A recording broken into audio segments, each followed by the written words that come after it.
Una señal. El hombre está a la espera de una señal de vida inteligente procedente del espacio y sigue dirigiendo los ojos hacia las estrellas con la ayuda de las más modernas tecnologías.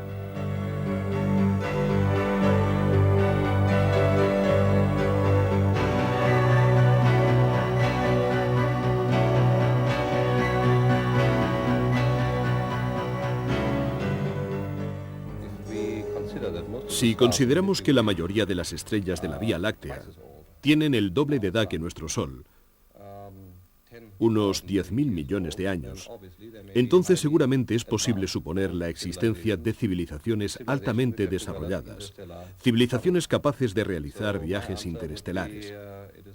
Por eso considero más que probable, no solo posible, sino enormemente probable, que visitantes extraterrestres estén explorando otros sistemas solares, otros sistemas planetarios, por lo que obviamente no podemos descartar la presencia en nuestro sistema solar de miradas extraterrestres que estén observando la civilización humana. ¿Puede relacionarse la presencia de ovnis en nuestros cielos con la manifestación de inteligencias extrañas? Es una interrogante para la cual trataremos de encontrar una respuesta con la ayuda de científicos activos en este sector de la investigación, los hombres de la NASA, por ejemplo, con sus proyectos de conquista espacial, pero también astrofísicos de vanguardia como Johannes von Butler.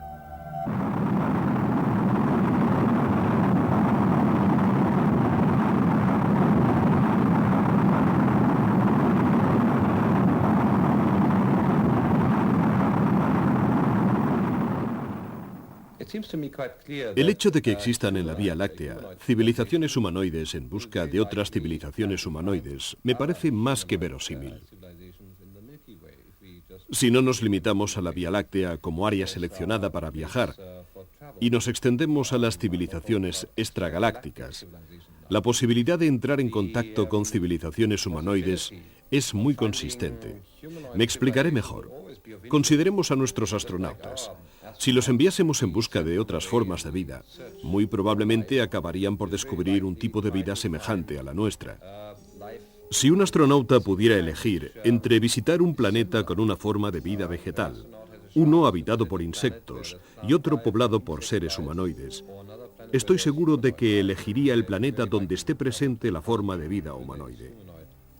Por lo tanto, no debería sorprendernos el hecho de que los visitantes extraterrestres sean descritos siempre como humanoides.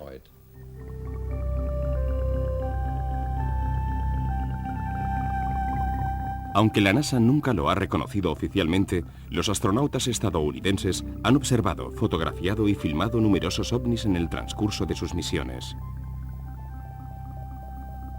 A bordo del Géminis 4, el 3 de junio de 1965, James McDivitt fotografió este objeto cilíndrico.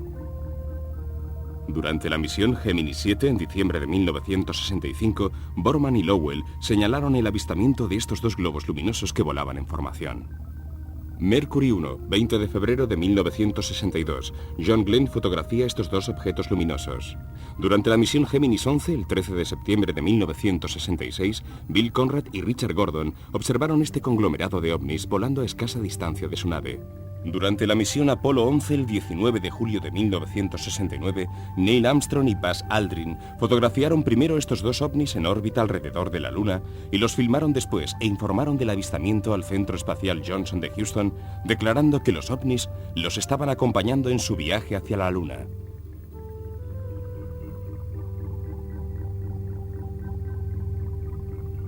No debe sorprender el hecho de que muchos astronautas hayan rodado escenas con sus medios personales durante las misiones. Esta larga secuencia, filmada por James McDivitt, muestra las capacidades acrobáticas de un ovni.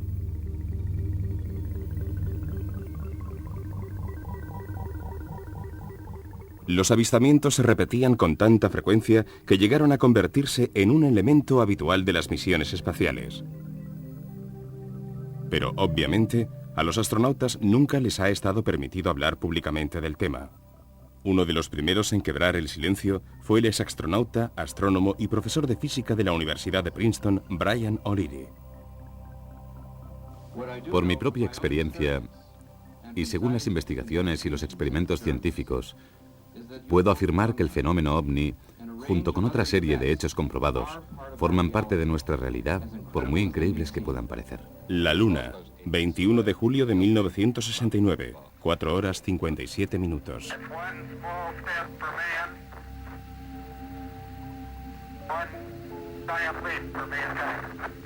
Durante el paseo lunar, un gigantesco ovni luminoso se detuvo sobre las cabezas de Armstrong y Aldrin.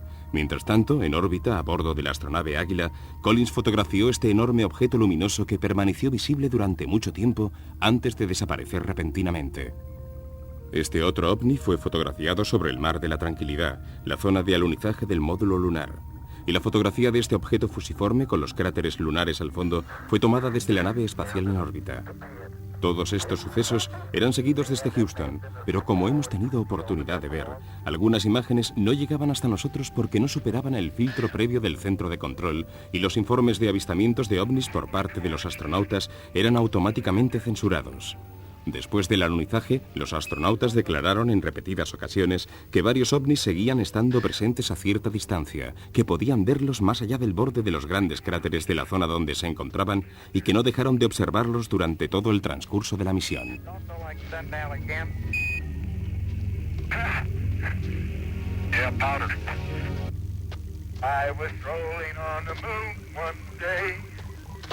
In a merry, merry month of December. Now, May's the month. May, that's right. May is the year of the month. When them, much to my surprise, a pair of lovely eyes. Hello, Orion, this is Houston. Hi there, we lost you for a while. Yeah, we sure did. Da-da-da-da-da-da. Da-da-da-da-da-da. La llegada del hombre a la Luna marca el alba de la era espacial. Para la humanidad se abren inmensos horizontes que explorar, nuevas fronteras que atravesar. Los proyectos de la NASA comprenden misiones de colonización extraplanetaria, empezando por Marte.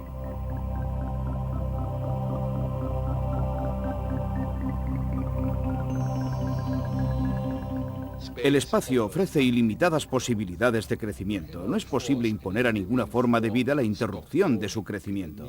La Tierra necesita progresar, explorar nuevos territorios y superar nuevas fronteras, y el espacio le ofrece esa posibilidad. La Luna y en particular Marte constituyen nuevos ambientes donde vivir y representan una esperanza para las próximas generaciones, para muchas décadas futuras, la esperanza de que el hombre siga evolucionando. Si sucediera lo contrario, si no avanzáramos en ese sentido, la Tierra permanecería aislada y nos veríamos obligados a interrumpir total y absolutamente nuestro crecimiento, llegando a destruirnos a nosotros mismos y a nuestro ambiente. Ninguna forma de vida está dispuesta a aceptar la idea de bloquear su evolución, y está claro que la especie humana no va a ser la excepción, porque se trata de una especie integrada por individuos que quieren crecer y multiplicarse. El origen de nuestra existencia es la energía que sigue alimentando la vida. Y el propósito de nuestra existencia es movernos hacia la fuente de esa creación mediante la expansión de nuestros horizontes como especie humana.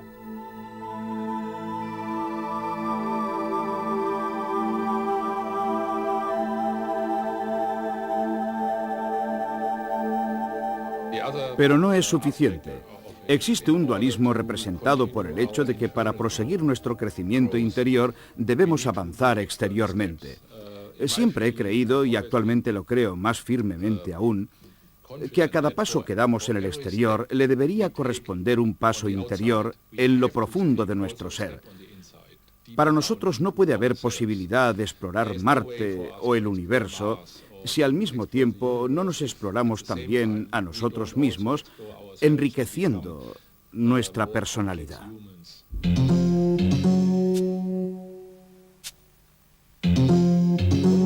Si hablamos de hiperespacio, de ampliar el número de dimensiones y del progreso de las ciencias aeroespaciales hasta alcanzar un nivel tecnológico que permitiera construir un vehículo hiperespacial, si consiguiéramos desarrollar un vehículo de este tipo, entonces viajar por el universo no significaría viajar a través de un espacio definido, sino girar en otros espacios limítrofes.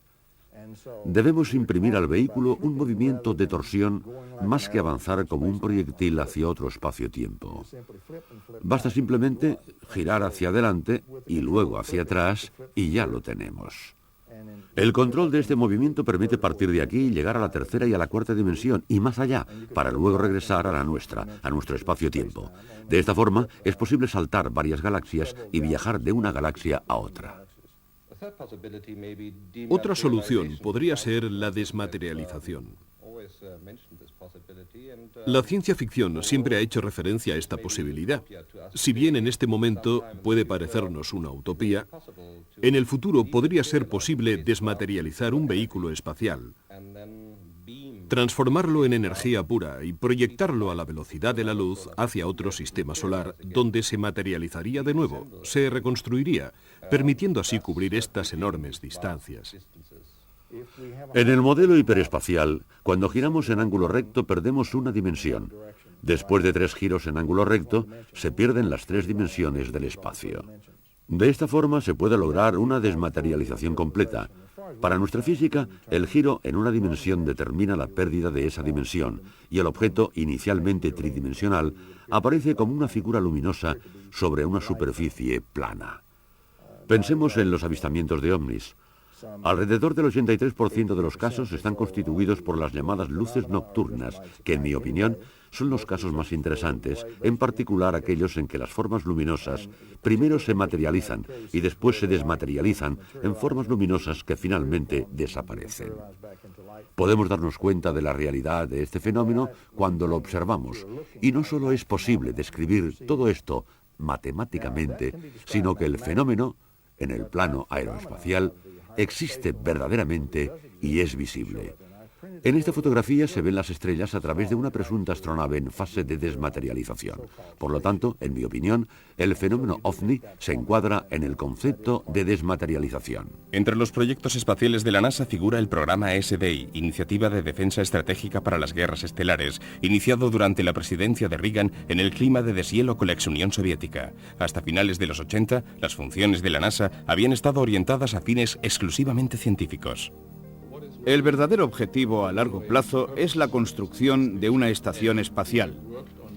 En la NASA llevamos mucho tiempo trabajando en este proyecto, iniciado a principios de los años 60 bajo la dirección del Dr. Wernher von Braun y otros expertos. El objetivo era muy ambicioso, llegar más allá de la Luna e incluso más allá de Marte. Pero los trabajos se interrumpieron y solo el 20 de julio de 1989, en el 20º aniversario de la misión del Apolo 11 a la Luna, el presidente Bush propuso un nuevo programa a largo plazo destinado a regresar a la Luna para luego llegar a Marte. Para Estados Unidos se trata de un proyecto a largo plazo con una fase de instalación de una estación espacial que se utilizará como banco de pruebas, como laboratorio para experimentar nuevas tecnologías. El espacio sirve para desarrollar estas tecnologías, sobre las que solo podemos especular si nos quedamos en la Tierra. En cuanto al tipo de tecnologías que se podrían utilizar en la llamada SEI, Iniciativa de Exploración Espacial, la NASA ha efectuado y sigue efectuando estudios y experimentos sobre las tecnologías aplicables desde los sistemas de propulsión y sustentación hasta los materiales y estructuras, pasando por la energía y las comunicaciones. Es una actividad en la que participan varios sectores. Se experimentan las tecnologías que ya están a nuestra disposición, las más modernas del momento, y también las que se están desarrollando, las de mañana y las de pasado mañana. Algunas de estas investigaciones han sido presentadas bajo la espectacular forma cinematográfica de la serie Star Trek, como fruto de la fantasía científica, como tecnologías todavía fuera de nuestro alcance. Pero tal vez la situación no sea verdaderamente tal como la presentan. Lo que me ha impulsado a trabajar con Jim Roddenberry, creador de Star Trek, ha sido su encargo de representar el futuro dentro de 200 años, tal como nos gustaría que fuera. Un futuro muy positivo, con una tecnología amiga y no enemiga, la tecnología como compañera del hombre. En la primera película, por ejemplo, la nave Voyager iba en busca de su artífice, de su creador. Se trataba de una metáfora del hombre en busca de su Dios. La historia de la búsqueda de Dios. No fue casual que Roddenberry pidiera la colaboración de la NASA. Quería mostrar las capacidades tecnológicas con realismo en la película, con una descripción exacta en términos físicos, matemáticos y astronómicos. El sistema de propulsión de la nave de Star Trek está compuesto por dos elementos principales. Uno es la fuente energética, que sirve solamente para suministrar energía. Es el sistema antimateria que teóricamente se puede realizar. El otro es el sistema de propulsión llamado World Drive, capaz de proyectar a la nave por el espacio y el hiperespacio, viajando a una velocidad superior a la de la luz. Ya sabemos lo que es la antimateria, y la unión de antimateria y materia da lugar a explosiones enormes que liberan cantidades gigantescas de energía, tal como indica la fórmula de Einstein, E es igual a mc². Se trata del tipo de reacción más potente del universo y es la utilizada por la astronave Enterprise. Hay una serie de modelos aplicables a los viajes espaciales, ya sean interestelares o intergalácticos. Sin embargo, hay que aclarar que la gama de posibilidades es tan amplia que supera sin duda nuestra imaginación. Nosotros disponemos solamente de modelos teóricos, pero una civilización altamente avanzada de otro sistema solar, surgida mucho antes que la nuestra, puede haber descubierto ya modos extraordinarios para viajar entre las estrellas. Evidentemente, para estos seres, viajar desde Epsilon Eridani hasta el sistema solar es como ir de Londres a Nueva York. Si todo esto es posible, ¿por qué empeñarse en negar la evidencia de manifestaciones exteriores a nuestra Tierra? ¿Por qué rechazar la hipótesis de que los seres que nos visitan a bordo de los ovnis puedan representar, al menos en parte, la vanguardia de una civilización diferente de la nuestra? Entre los que defienden este punto de vista, hay algunos que llegan incluso más allá. Están aquí para controlarnos. Iniciaron su programa de exploración hace alrededor de 2000 años. Están muy avanzados desde el punto de vista técnico y espiritual. Estos seres poseen una técnica que les permite prever el desarrollo del universo con siglos de anticipación. Hace miles de años ya sabían lo que iba a suceder en la Tierra y por lo tanto se prepararon. Y mientras nosotros vivimos nuestra vida, muchos de ellos están presentes en nuestra atmósfera. Siempre han estado allí, pero ahora su presencia se ha vuelto más evidente, porque al analizar nuestras actividades han comprendido que nos hemos adentrado por el camino de la autodestrucción.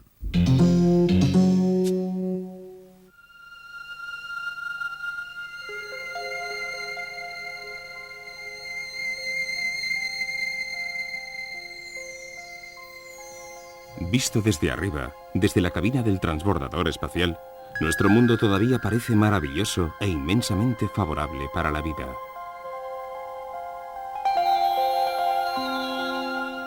Al final, la verdad tendrá que prevalecer. Es algo que debe suceder. En mi opinión, seguir negando la evidencia y dejarse llevar por el miedo solo sirve para aumentar los problemas.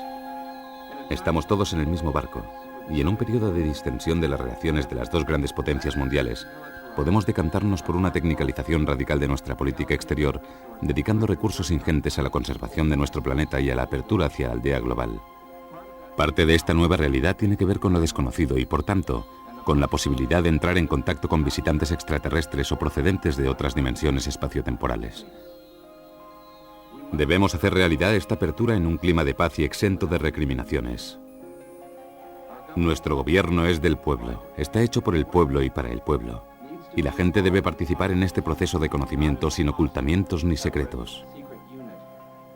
Yo pido, por lo tanto, que el Congreso de los Estados Unidos instituya una investigación sistemática y no incriminatoria sobre los ovnis, y que se produzca un cambio en la política del gobierno en el sentido de apoyar el estudio objetivo de los ovnis y de otros fenómenos relacionados. El filósofo Joseph Campbell ha afirmado que vivimos en una época en la cual nuestra ignorancia y nuestra disponibilidad están a punto de terminarse. Ha llegado el momento de superar nuestros temores y evolucionar hacia una mayor conciencia de nosotros mismos y del lugar que ocupamos en el universo. Puede que el cover-up se aplique en nuestro interés y puede que no. Puede que el gobierno haya subestimado las capacidades intelectuales del pueblo americano, diciendo que no era capaz de hacer frente a esta situación. La verdad es siempre la verdad, y nada ni nadie puede modificar esta realidad, ni los militares, ni el gobierno, ni yo mismo. De todos modos, en los últimos años, hemos asistido a una evolución de toda la cuestión extraterrestre. Una evolución que hasta este momento ha vuelto más concreta la realidad de los avistamientos y de los encuentros. De hecho, estamos ante un número creciente de casos sobre los cuales tenemos cada vez más información. Información que los propios gobiernos dan a conocer. Ahora sabemos que durante muchos años se ha aplicado una política de cover-up. Siempre lo habíamos supuesto, pero ahora disponemos de pruebas. Sabemos que los servicios secretos, no solo de Estados Unidos, sino también de otros países, han engañado literalmente a la opinión pública. Y que muy probablemente los visitantes extraterrestres están al corriente de esta maquinación. No es sorprendente que en los últimos años se hayan empezado a divulgar informaciones más completas. Es posible que se trate de una fase preparatoria para llegar a un contacto oficial. Tal vez los propios extraterrestres están interesados en establecer el contacto, ya que actualmente la humanidad se encuentra en una posición muy delicada. Esto no significa que debamos depender de los alienígenas para salvar nuestro planeta, sino que tenemos que actuar por nosotros mismos. Nos encontramos en una fase en la cual estamos listos para pasar a la etapa siguiente de la escala evolutiva. Se trata de un paso fundamental, porque decidirá nuestra suerte, sobrevivir o desaparecer. Dentro de poco, veremos que la actitud de la NASA en lo referente al fenómeno OVNI depende directamente de las decisiones de la aviación militar de Estados Unidos y, por lo tanto, del Pentágono. Pero antes, retrocedamos un poco y regresemos al ya lejano 1977, a la época de la presidencia de Carter, cuando organizaciones privadas de investigación solicitaron a la NASA su colaboración en el estudio del fenómeno OVNI, con el fin de desclasificar los documentos que hasta entonces se habían conservado en secreto y de preparar acciones adecuadas.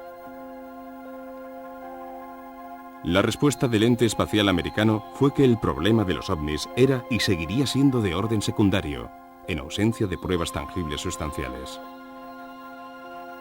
Ni siquiera se prestó oídos a la voz del astronauta Gordon Cooper, quien en 1978, respondiendo a una interpelación de la ONU, se expresó a favor de la necesidad de instituir una comisión de estudio sobre el problema.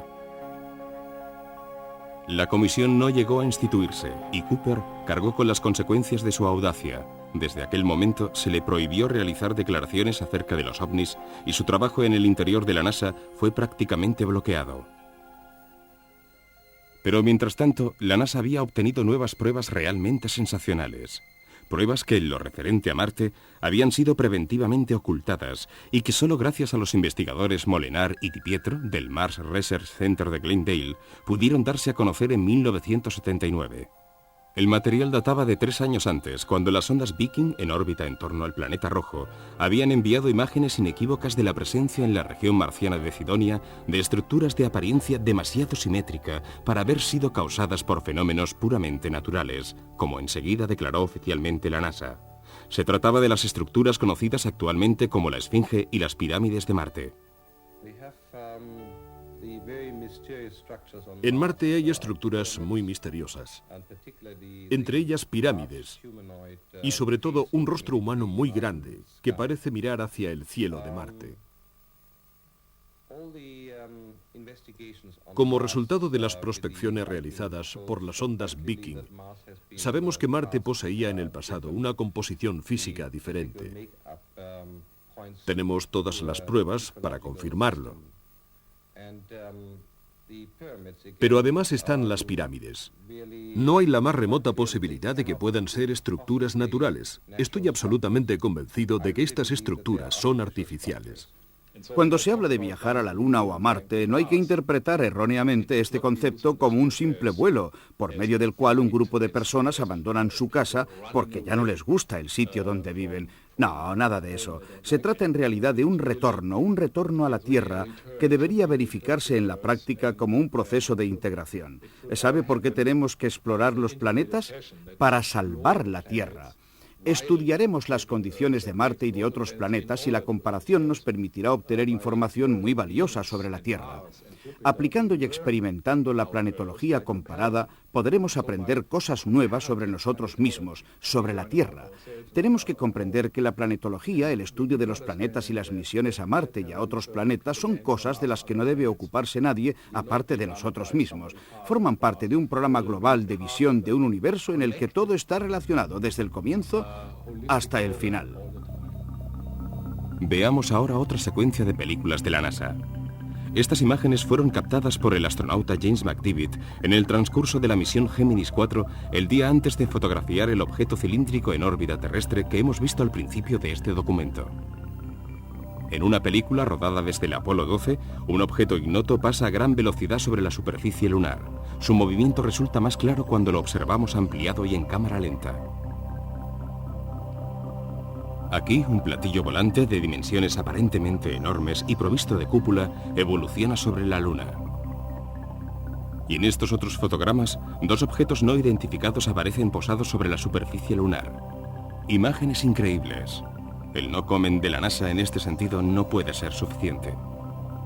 Veamos este documento con fecha de 10 de noviembre de 1978 que constituye la prueba inequívoca de las relaciones entre la NASA y las estructuras militares estadounidenses en materia de ovnis. En él se lee textualmente: objetos voladores no identificados. La información contenida en el presente documento ha sido reunida para responder a las preguntas referidas a objetos volantes no identificados planteadas a la Casa Blanca y a la NASA. La NASA es la entidad competente para dar respuesta a las interrogantes públicas planteadas a la Casa Blanca en materia de ovnis. La NASA no participa en ningún programa de investigación sobre estos fenómenos, que tampoco son objeto de estudio por parte de ninguna otra agencia del gobierno. Pero en este documento de la NASA de 1978, difundido poco después que el anterior, se lee textualmente: los informes sobre ovnis presentes en el espacio aéreo de Estados Unidos son de competencia militar, en el contexto formal de la vigilancia defensiva. Los 4 fotogramas que presentamos aquí corresponden a una secuencia filmada el 15 de septiembre de 1991 desde el transbordador espacial Discovery. En las 2 primeras imágenes de arriba, un punto luminoso, un ovni señalado con la flecha amarilla, se mueve a gran velocidad a la derecha hacia lo alto. En el tercer fotograma, indicado con una flecha roja, podemos ver un destello luminoso con estela disparado contra la trayectoria del ovni. En el cuarto, el objeto cambia repentinamente de dirección, girando hacia la derecha y evitando quedar centrado en la mira de la cámara. Las últimas imágenes que vemos aquí son también de fuentes de la NASA. En la primera, el módulo lunar de la misión Apolo 11 aparece fotografiado en compañía de un globo luminoso que parece evolucionar a cierta distancia. Y en estas 2 últimas fotos, tomadas desde el Apolo 14, 1971, un cuerpo luminiscente caracterizado por manchas luminosas que podrían ser las ventanillas de una nave, aparece sobre el fondo de un cráter lunar.